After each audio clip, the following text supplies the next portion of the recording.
So I will especially focus on 3 points today. First of all, why comedies? So why is it so interesting to work on contemporary Chinese comedies, or why should we give more attention to this perhaps trivial topic?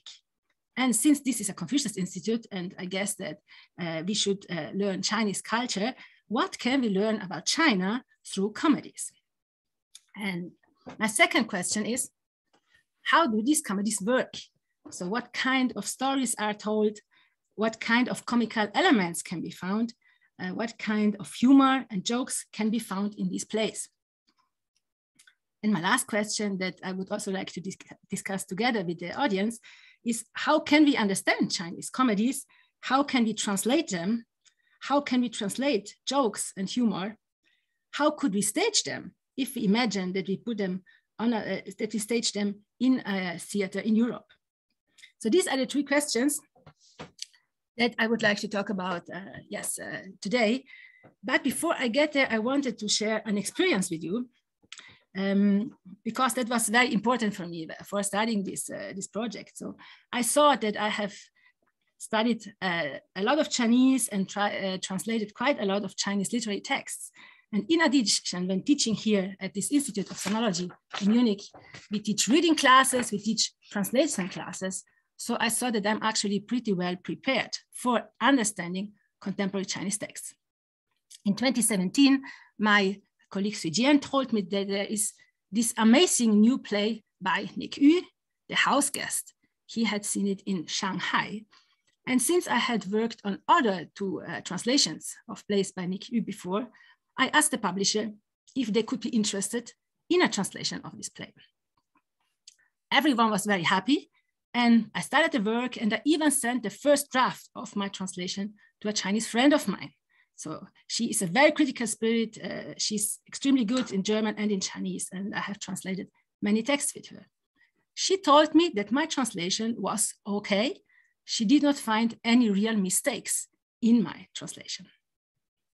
However, after that, it somehow happened that I watched a video of the Shanghai performance of this play, The House Guest by Nick Yu.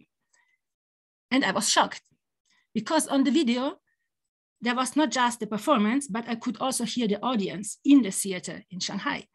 And the audience was laughing all the time. So this was extremely shocking for me because no one would ever have laughed about my translation.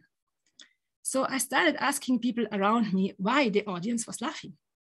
What was so funny about this play? And I got many answers. They told me, the language is funny, the way they talk is funny, some expressions are very funny because they are using the northern dialect in Shanghai, and there are some new words which people know from the internet.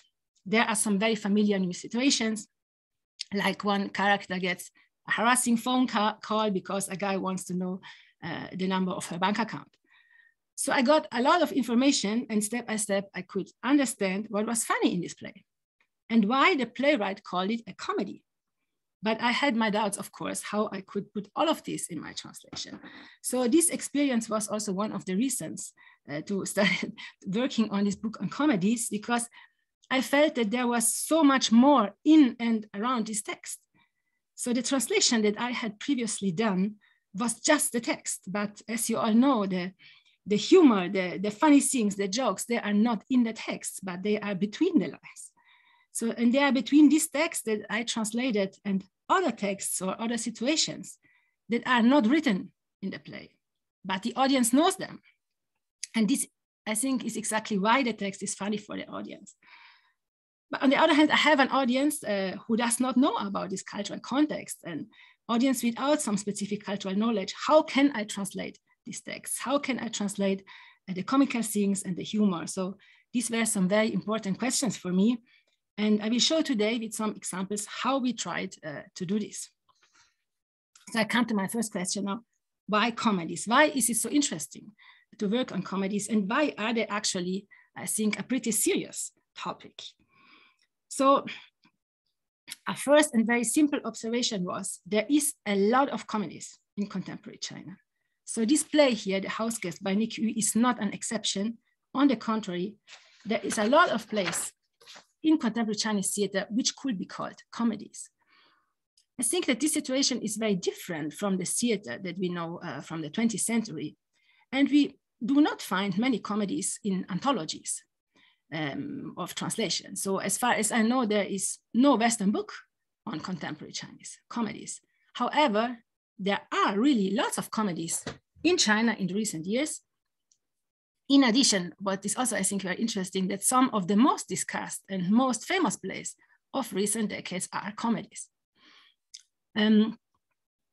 I should probably say something of this concept of comedy, of course. So actually, some people told me that they do not really like the way I use the word comedies here. And maybe we could even agree that the concept of plays with comical elements is maybe more appropriate. Interestingly, the comical elements can be found anywhere in many performances in contemporary Chinese theater. But I didn't want to call my book The Boom of Plays with Comical Elements in China, because I thought that nobody would read the book. So I still think that a comedy is a very good word for this place, but of course, we can talk about it. So in this understanding of comedy, I follow a theater scholar who once told me that comedy for him means two kinds of plays. So there is one direction of comedy.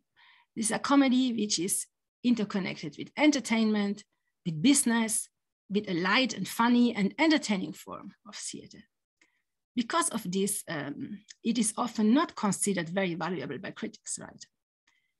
But the second direction is comedy as a critique, a satire, with irony or sarcasm. So comedy as a format for discussing or making fun of things which are not okay. So this form of comedy, as a social critique, is usually considered more serious by researchers. Interestingly, when it comes to contemporary China, I find that both directions are extremely important and extremely popular. So on the one hand, we could say that comedy is connected to this commercialization of theater and of culture in general. This is something that started happening from the 1990s, right? So that theaters needed to be more successful, also as businesses. They needed to catch the attention of the audience. So in contemporary Chinese cities, there is so much entertaining. There is so many entertaining things so that you can do in the evening that the theaters need to propose very interesting programs. In addition, many people are working a lot. So when they go to the theater, they do not want to watch this German style, super intellectual drama, right? So I think that in this urban context, the comedy or plays with comical elements have found their place and they have developed a lot. This also does not just go for the theater, but also for the cinema, for television, for the Chiang comedy crosstalks, or also for TikTok videos, right? There is a lot of funny and entertaining things. We can find a lot of entertaining stuff in contemporary Chinese culture. However, also this other direction of comedy as a critical reflection on the contemporary situation, this serious comedy, if you want, is very important in contemporary Chinese theater. And very often it is also mixed up with this commercial aspect, right? So there is a lot of irony, of critical comedy in this place. So very often this funny and entertaining plays actually deal with some very serious questions and with some very complex situations. For instance, one question which is brought up in several of these plays is, how is it possible that this country developed so much in recent decades and we all have so much money, that we are so rich, we have everything now, right? So we saw that this material well-being is the most important thing. However, we realize now that people are lonely. There is no real communication. We have lost everything we believed in, right? So a play where this topic is brought up, for example, is this play, The Toilet, a play by Kaishek. And this play works on a toilet in transformation through the decades. It starts with this public toilet in the 1970s, right after the Cultural Revolution, and it continues with the toilet in the 1980s, where you have a single cabin and you need to pay a little bit of money for using it, like the toilet of the Reform and Opening. And it concludes in a very fancy and luxury toilet of the present, and where everything is fully automatic and there is nice music and electric dryers and so on. However, in this luxury toilet, people, yes, there is also a distance between the people, also in terms of communication. Everyone is alone. So the question which comes to my mind when watching this kind of play is, how is it possible that everything is so beautiful now, right? The toilets are so much better than 40 years ago, but people are lonely. People are not happy, right? So these kind of questions are often discussed in this place. And a similar thought can also be found in this play here, in this House Guest, the play by Nick Yu, which gave me the translation headache. So it is very funny.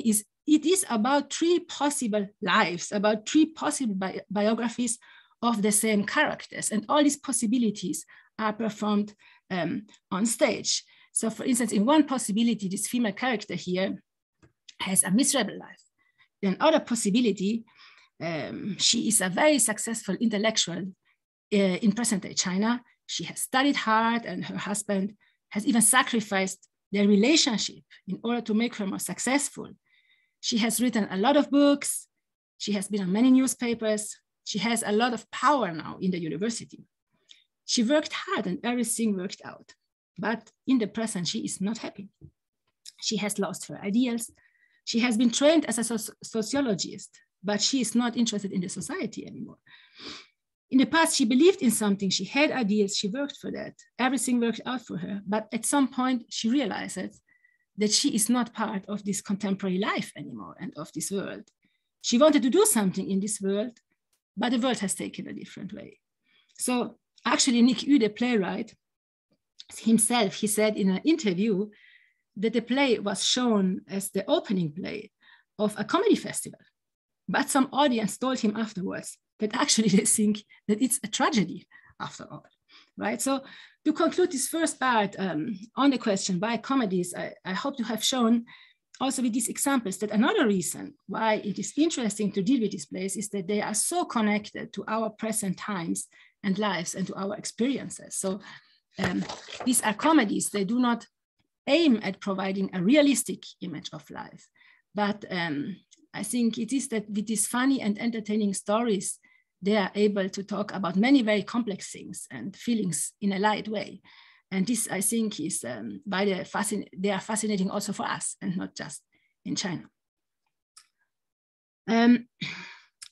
Yes, this was my first part, and I would like to go to my second question now. How do these comedies work? So this, of course, is something which would need to a long discussion. And first of all, I would like to speak very briefly about the humor, right? So an important aspect of comedies is, of course, the comical or the humor. There is some research on humor in Chinese literature, but I think there is not that much. And Hans van Es, who is a professor here in this institute, he's a researcher in ancient Chinese history books. He once told me that he thinks that there might actually be a lot of humor in ancient Chinese texts, but we are not used to look for it, right?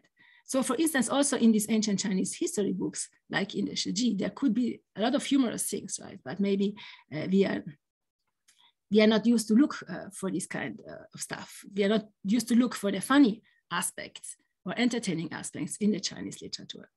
So my hypothesis when approaching this place is basically that anything could be funny. The comical aspects could be anywhere. So first of all, sometimes the whole arrangement, the plot proposes a humorous perspective. For instance, here in this play, The House Guest, right? So it plays with this hypothesis that one of our protagonists, this character here, that he takes a different decision in the year 1976. So in the year 1976, this character happens to be in the Tangshan earthquake, right? A horrible moment of collapse and destruction. But for him, it is also a moment of a new beginning. So the protagonist of our play has the possibility here to start a new life because everyone believes that he died in the Tangshan earthquake, right? His wife and all the other people. So in one of the possibilities, he goes back to his wife and they both have a miserable life. In another possibility, he takes his chance and starts a new life. And so does his wife, who then becomes this famous and successful intellectual. So I think that this plot itself proposes a very humorous perspective on life, right? So we are all starting to think about what would have happened if 20 years ago I took another decision, right? I think this is a very interesting hypothesis. And also this play of the toilet, of course, has a comical plot. The space where the whole play happens is a toilet, right? A place which is usually not very representative, and we do not see it on a theater stage very often. However, in this play, it is exactly this non-representative space which becomes a place of great freedom, where people speak about their most intimate feelings and about secrets, about private stuff, about politics, about everything. There's another play of recent years, very successful, which also plays with this toilet, right? So in this work, actually, there is also a toilet on the theater stage. So it's a play, it's called I Don't Want to Sing Alone by Lin Weiran. So the protagonist in this play here, Ma Dong, his name sounds like the Chinese word of toilet. He is a toilet designer. In her description of the stage, Lin Weiran writes that the toilet is actually in the center of the living room. And Ma Dong has created an amazing and very complicated toilet, which was not suitable for mass production. And therefore he put it in his own living room. And it is exactly this living room which becomes a space where he meets his lover, and then his wife come home, and then of course the comedy happens, right? So yes, his name also sounds like the word toilet in Chinese, and his lover is working in a toilet paper company, right? So when reading this introduction and description, I expect the play to be funny, and I'm curious to know how this toilet in the living room looks like, and how they will perform this scene. There is one scene in this play that I really wanted to see, that the lover is flushed down the toilet, right? Because she needs to hide from the wife, right? So I think we can say that this arrangement of these stories already propose some humorous and funny perspective, which are funny also, like we don't need to have a specific cultural knowledge in order to understand them. But now I come to the more, I mean, for me, more difficult stuff, right? And maybe also the more challenging in terms of translation, which is of course the language. So a lot of humor and jokes in this place are of course hidden in the language or work with the language. And I have some example now that I have all picked from this place of the book. Of course, there is so many of them, and we have written so many notes, but I think that we didn't find some of them. We did not find, and there will be no notes for them. So first of all, I would like to talk about this sentence here, right? That I have chosen it. I wanted to choose this as the title for the book, but then, so I have chosen it now for the title of this talk. So to laugh or not to laugh. So this sentence is actually not my invention, but it is a quotation from one of the plays. So in this play, one of the characters says in Chinese, 笑还是不笑，这是一个问题, right? So first, I didn't get it, so I just used a literal translation, right? And I wrote just laughing. I wrote it in German, of course. Laughing or not laughing, this is a question. But the more I look at it, the more I understood that actually here the writer was, of course, playing with the famous quotation from Hamlet, right? So we changed the translation into to laugh or not to laugh, right? So this kind of using quotations and playing with them and changing them a tiny little bit is very common, and is very difficult, of course. Sometimes it's very difficult to find them. And as a colleague of mine just told me here, is that this is actually something which is also very traditional, right? There is a long history and tradition in China of working with quotations, right? And of changing them a little bit. So since we are in a Confucius Institute, and yes, and since Chinese playwrights usually do not quote Shakespeare so often, I wanted to show how sometimes they work with Chinese classics, and especially with Confucius. So Confucius is quoted very often in my comedies. And there is already a very famous comedies from the 1980s, a work by Xia Yesin, which is called Jesus, Confucius, and John Lennon.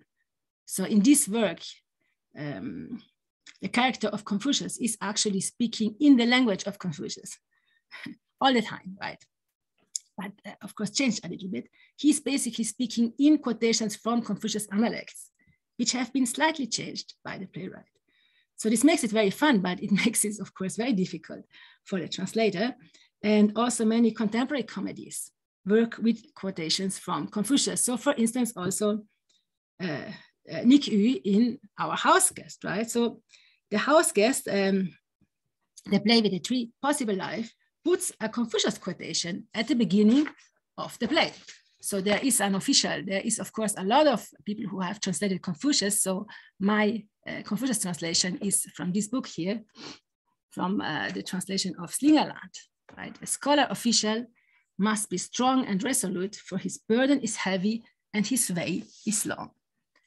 So this is put at the beginning of this play with the three possible lives. In addition, this quotation is taken up again in the middle of the play in the dialogue between the characters. So of course, here he doesn't tell us that this is now a quotation by Confucius. So this is my own, yes, I just wanted to show you where this quotation is. So there is a dialogue of these two male characters on stage, right? Who have always a kind of discussion, and here they discuss about the intellectual. So intellectual, he say, oh, but you are a real intellectual. And the other one says, intellectual, where do you see any intellectuals in today's world? I only see smart asses. Intellectuals need to have a personality. They need to care about the society and think critically. A scholar official must be strong and resolute, for his burden is heavy and his way is long. So this is now the Confucius quotation, but we only want to have a good life and be in good health. We could not care less about all these other things. How could we be intellectuals?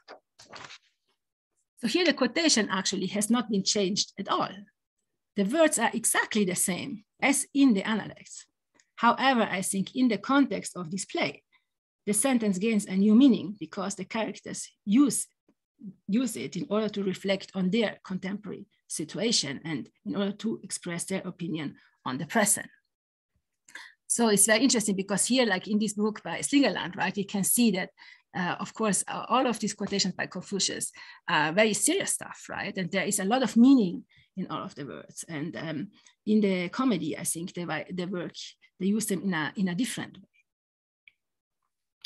So there are some more very interesting Confucius quotations, in my opinion, that I wanted to share with you.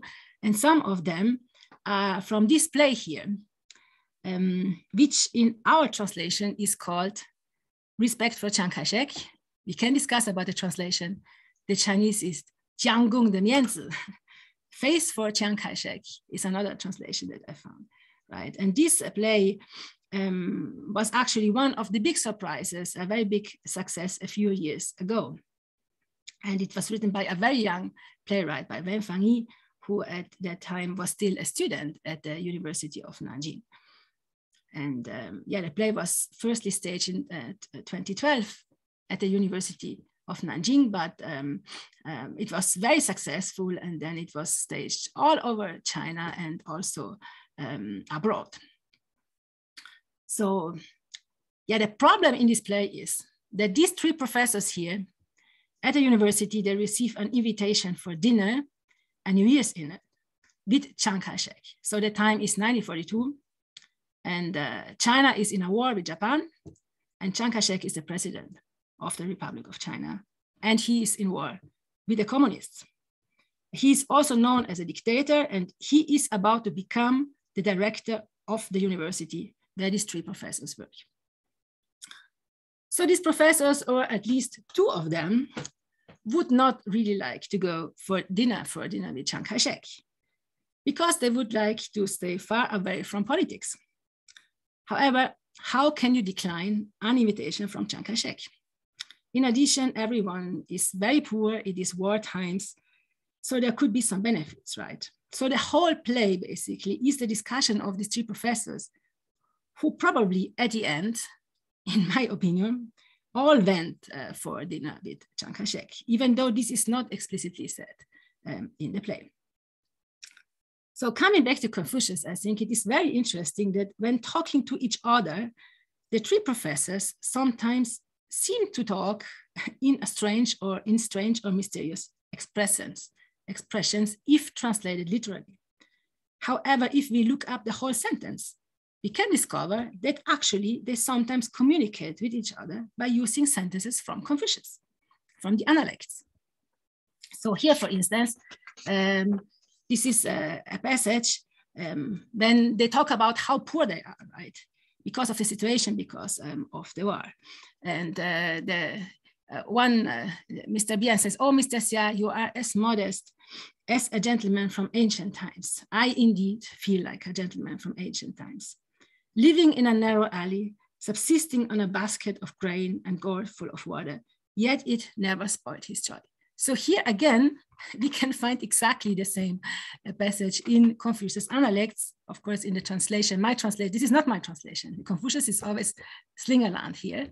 And if you look it up, we can, of course, also read that, how this passage is usually interpreted, right? So it's understood, Slingerland writes, here again, we see this idea that a true gentleman sustained by the internal goods of the Confucian way is indifferent to externalities. So actually this fits perfectly with the whole plot of this play. And there's another very interesting passage, I mean, that we found actually very funny once we got to the point to understand it.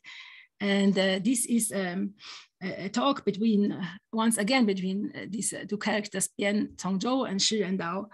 And they have very different ideas, right? So Bian Congzhou is the professor who actually would like to go for dinner with Chiang Kai-shek because he's also the teacher, the private teacher of Chiang Kai-shek's son. So, but Shi Rendao is the character which is the closest to the ideal intellectual, I think, of the Chinese tradition. So he actually does not want to go, but he doesn't say no. When Bian Congzhou says to him, "We just have different political ideas," he answers him, "Dao bu tong bu xiang wei mou," which is once again Confucius, "Do not take counsel with those who follow a different way." So yes, I think that these quotations have a very important role in the comedy because they are very familiar to the Chinese audience. Usually we see them as part of famous ancient books, but in contemporary comedies, they are used in a very concrete and modern situation. So this contrast between the familiar context, the text where the quotations come from, and the new context, the present situation, I think this contrast also makes it an entertaining or a funny aspect.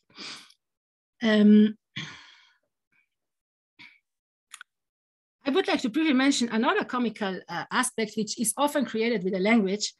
Many of these comedies make use of a lot of expressions that cannot be found in any dictionary. This was also a problem for us.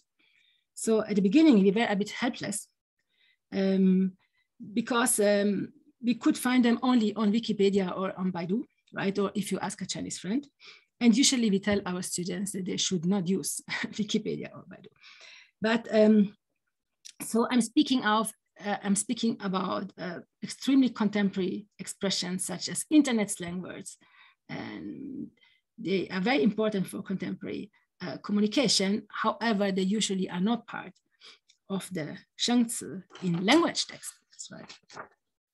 So my preferred example is this one here, the diaosi, which can here be found on Wikipedia, of course. So this word literally means pubic hair, but on the internet, it has been used for describing a highly unsuccessful person in recent years. So my example here, where this expression is used, is from the same play of the quotation "to laugh or not to laugh." And actually, this is the most intellectual play in our book.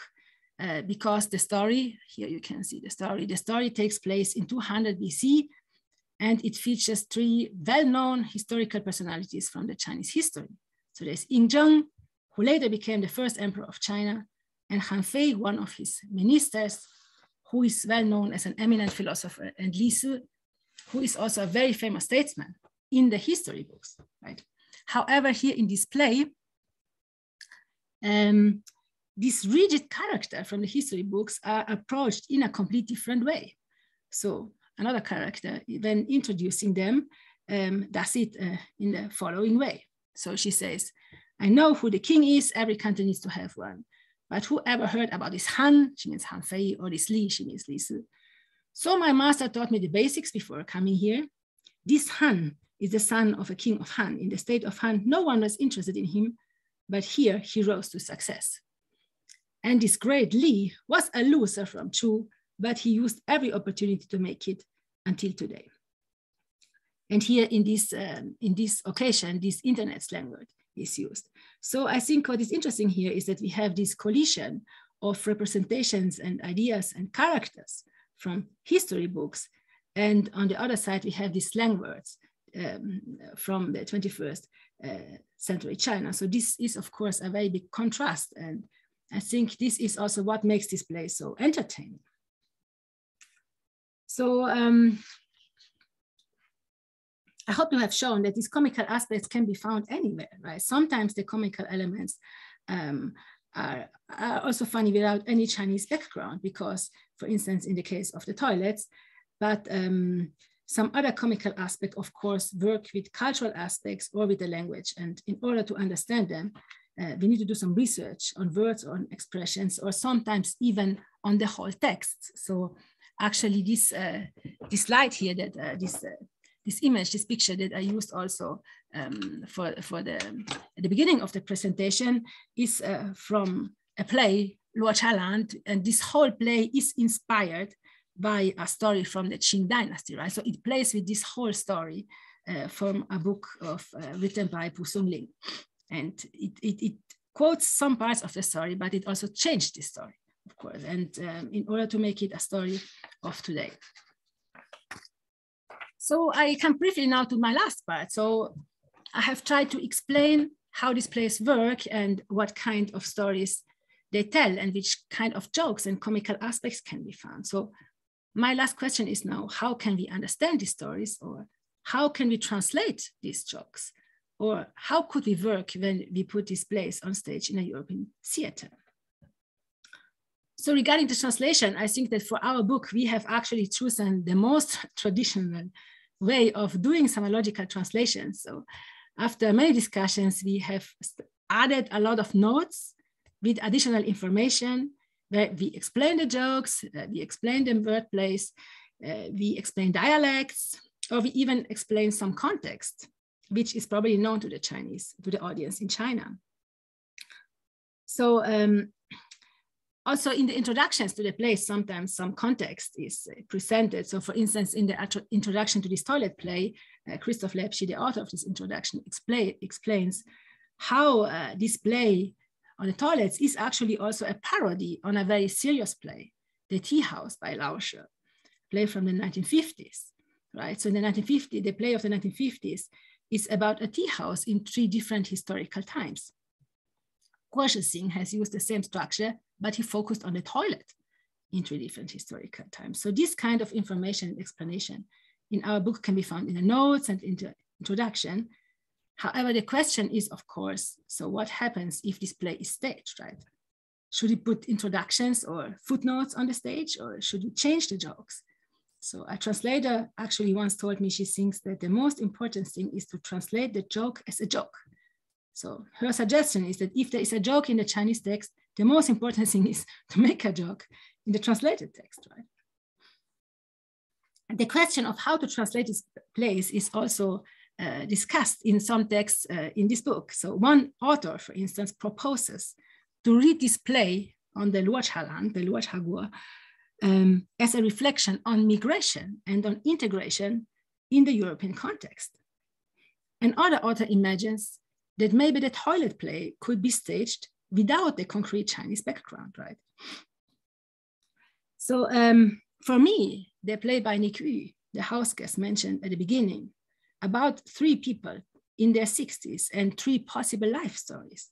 So actually this play made me think about people around me in this environment. And the same goes, of course, for the story of the toilet designer who finds himself in his own living room fighting both with his lover and his wife. And also the story of the professors and or the intellectuals, right, who aim at this objective research, right, on the one hand, but cannot resist the temptation of money and of power on the other hand. Also, these characters are, of course, very meaningful and can be understood also very well in a European context. So to conclude, I think that these are plays from China, but they are also comedies of our contemporary world. And I think it would be important to understand them also like that. Thank you very much.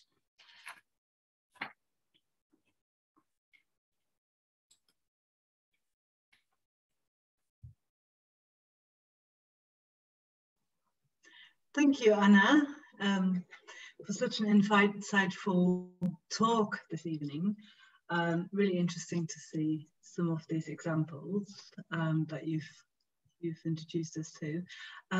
So far, we haven't got any questions. Again, I'd like you to maybe type anything in the chat that you'd like to ask Anna, or we are a relatively small group. If you'd rather unmute yourself and speak, that's also possible.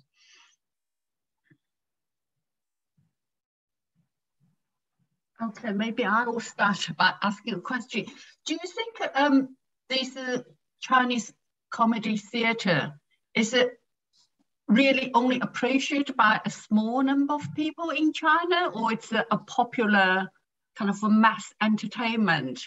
I guess, you know, I haven't been to any of these theater plays, but there have been some sort of comedy films, say Misadventures in Thailand, Misadventures in Hong Kong, and which is so silly. So it sort of made me disappear. I say that's the Chinese comedy's direction, but it looks like the theater maybe, you know, do use the theater to discuss more serious questions. And so I guess are they kind of, you know, aiming for very different entertainment market, or are they addressing different things? And any comments on that? Is this the Shema Ren Zai Jiong Tu Jiong Tai Jiong? Jiong with this funny character? Yeah, I mean, I actually, so actually I also had a movie seminar here then with the comedies in this institute, and actually the movie seminar was in the first lockdown, in the first lockdown semester. So we really enjoyed to watch one of these very silly comedies every week. So, you know, it's like, I think that, yeah, we actually choose it, especially because we had this online semester. So, so every week we watch one of these film comedies, right? And then we discuss about them. So I think there is, of course, there are some links between the film comedies and the theater comedies. So for instance, there is this, there are some comedies like there's one Lü De Shui, the donkey, Mr. Donkey, I don't know what's the translation. So that was actually first a theater play, and then the theater play was very successful. And then they made it into a movie. So I think that sometimes there is also a connection in terms of that actually is the same people, right? Because if you can make it a movie, then it's more successful than the theater play. And so there is also, of course, some very funny, entertaining, or I don't know, silly, if you want to call it, theater comedies, right?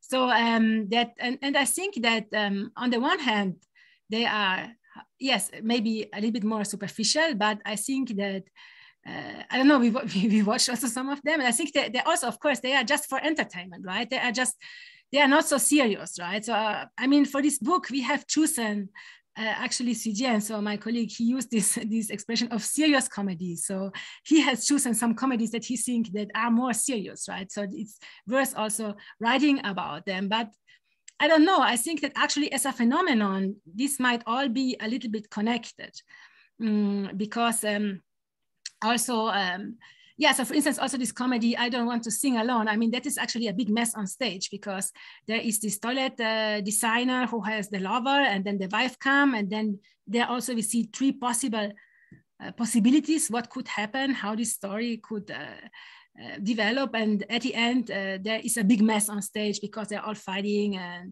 And also in some of these film comedies, we found it a very frequent topic is that at the end, there is just a big mess.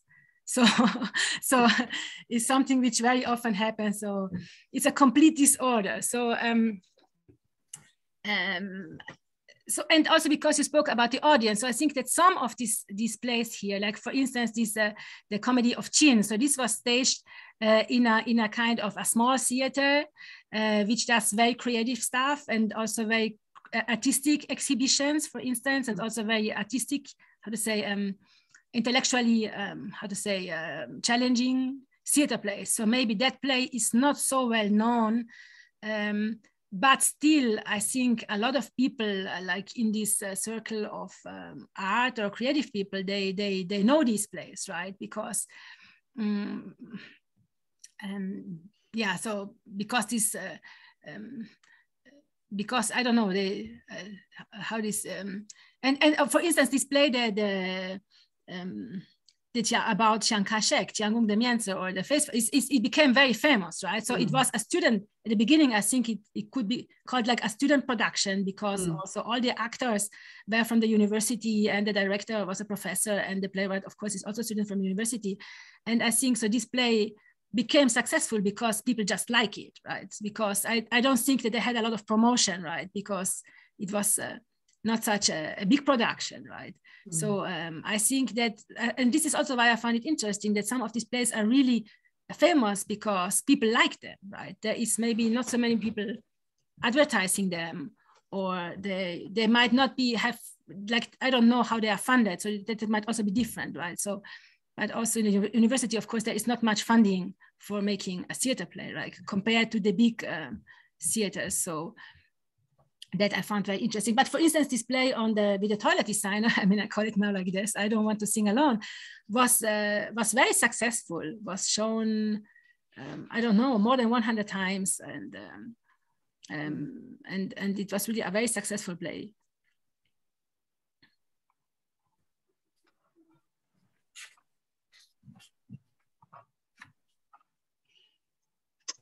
Thank you. We've got one comment. Brian is saying, many thanks for such a fascinating talk. The comedy, comical parody have been mentioned. And is there any terminological differentiation between being made when using these terms vis-a-vis humor in these disparate plays, sorry. Perhaps you need to read that yourself. There's a lot of words that I probably mispronounced there. I do apologize, Brian. Yes, thank you, Brian. I don't know if I get the point, but I think, yeah, so I think that maybe especially yeah, I need to work a little bit more on this terminology, right? Especially for today, I did not, I need to look this maybe up a little bit better, also because my impression is that sometimes even the German words are not exactly the same as used in the same way as the English words. And maybe one thing that now came to my mind, I don't know if that is what you also mentioned a little bit. So in China, there is, and this is something that Sujian has written in his introduction, so that in the Chinese, so that the Chinese word for comedy is of course not so old. So that we can find comical elements also, or humor and all this kind of stuff also in Yuan dramas or in very ancient plays, right? But the word CG is of course something more modern, which was introduced maybe a little bit more than 100 years ago. And then in the 1920s and 30s, there is this kind of difference between the humorous, and which is more like a humorous way of life or of a humorous attitude towards life, and the satire or the irony, which was more promoted as the critical comedy, right? Which is not just about how we think about life, but also how we could, we can have express some critical thoughts about the society. So I think that in the history, this is a very important distinction for Chinese, people who write literature or who do the theater. That and there is, I don't know, there's this big discussion between Hu Shi and Lu Xun, or like going on about this, what is the humorous and what is the satire. And Lu Xun says he doesn't like the humor. I mean, he doesn't like this concept of having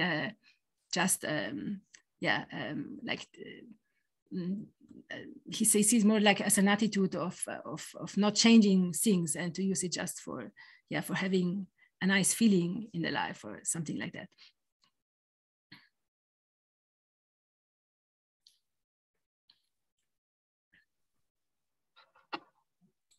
Thank you.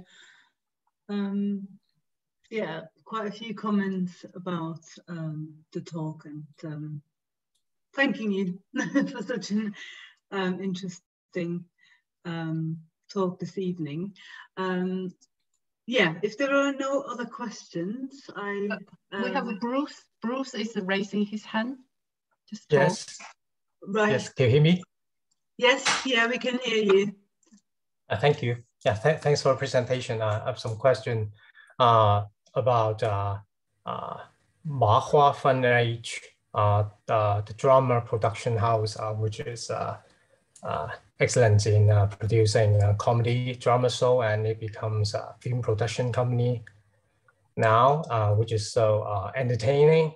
While on the other hand, I'll also watch some shows produced by dramatist Meng Jinghui, who is a big name, but more closer to the avant-garde or art house style.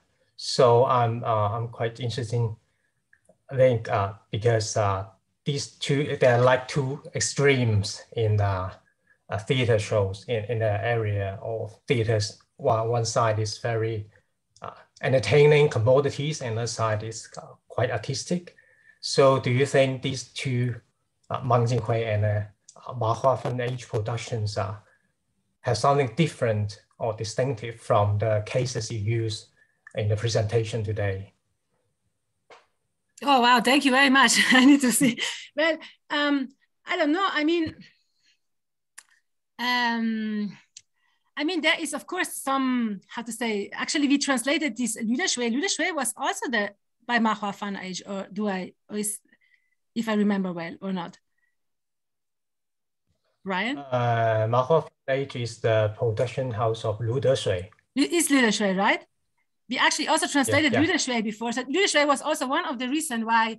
So what we also realized is that we were just working with theater plays in the last years. And at some point we realized, oh, we actually have been working with so many comedies. And we found this very interesting because all these big anthologies of Chinese theater, maybe they have one comedy, two comedy, but they don't have so many of them. And actually we started with Lü Shui some year ago to translate that. And I don't know. I mean, I think